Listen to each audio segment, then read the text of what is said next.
Do you ever find yourself rooting for the bad guy? We all know the protagonists in stories are typically the heroes we should be rooting for, but sometimes the anti-heroes are just so much more interesting. In today's video, we'll explore some of the anti-heroes we've rooted for over the years and why we can't help but cheer for them.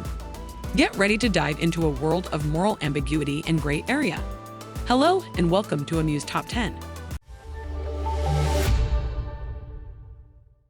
Before we begin, please subscribe to the channel and click the notification bell to receive more amazing content. Number 5. Connie Nicholas, Good Time. Good Time, a film laced with neon tension and skin-crawling anxiety, stars Robert Pattinson as the nefarious Connie. Good Time begins with brothers Connie and Nick failing at a bank robbery. This leads to a transcendent journey through one perilous night of terror, mistakes, and crime. On screen, Connie Nicholas is nearly impossible to ignore. Connie is the focal point of every scene, whether it's because of his vicious, hair-trigger decisions, Pattinson's apparent nervous energy, or his fluorescent aesthetic.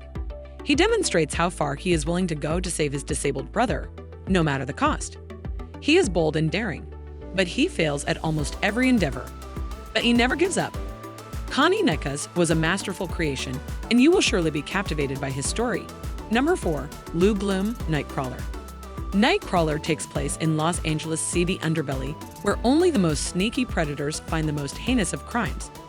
Lou Bloom is a petty criminal who becomes interested in night crawling after seeing a cameraman at the scene of a horrific accident. Like many anti-heroes, Lou Bloom has an evil dark side.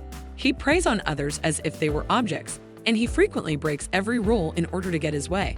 Jake Gyllenhaal famously drew inspiration from Southern California's predatory coyotes, even going so far as to look like them, with ever-nocturnal rings of deep purple around his eyes and the lifeless look of hunger permanently etched onto his face.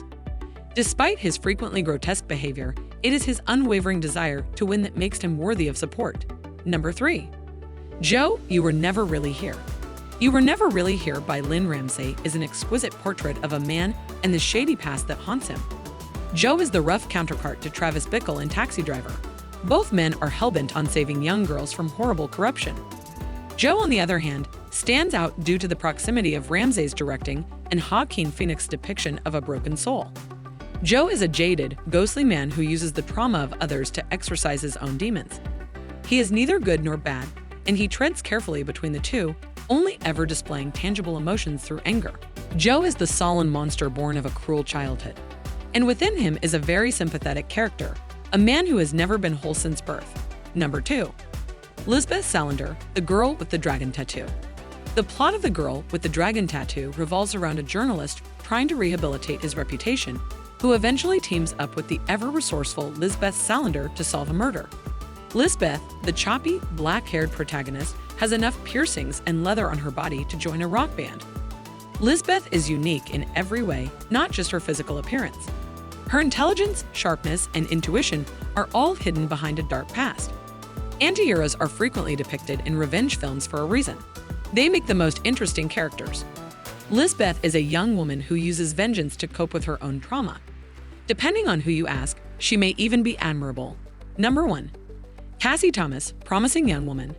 Cassie Thomas is not the person she claims to be. She looks like a nice blonde woman who still lives with her parents and works at a coffee shop. Inside, she is very sneaky and has a lot of secrets and violent fantasies. At night, she uses her skills to get predatory men to take her home with them. Promising Young Woman does everything it shouldn't do, and it does it well. The main character dies at the end, and she dies at the hands of the man she is attempting to avenge. The genius of the character is that Cassie doesn't have to live out her revenge to get it. She will keep coming back to haunt those men even after she's dead. She found peace in her death. Whether it be for their witty one-liners, their underdog status, or just the sheer thrill of watching them try to stay one step ahead, their stories have been entertaining and have drawn us in. We can't help but love the characters who defy expectations and refuse to be put in a box. Anti-heroes are here to stay, and we'll be right there, rooting for them all the way. Who is your favorite anti-hero? Let us know in the comments. Also, if you liked the video, please like it and subscribe to the channel. Thanks for watching.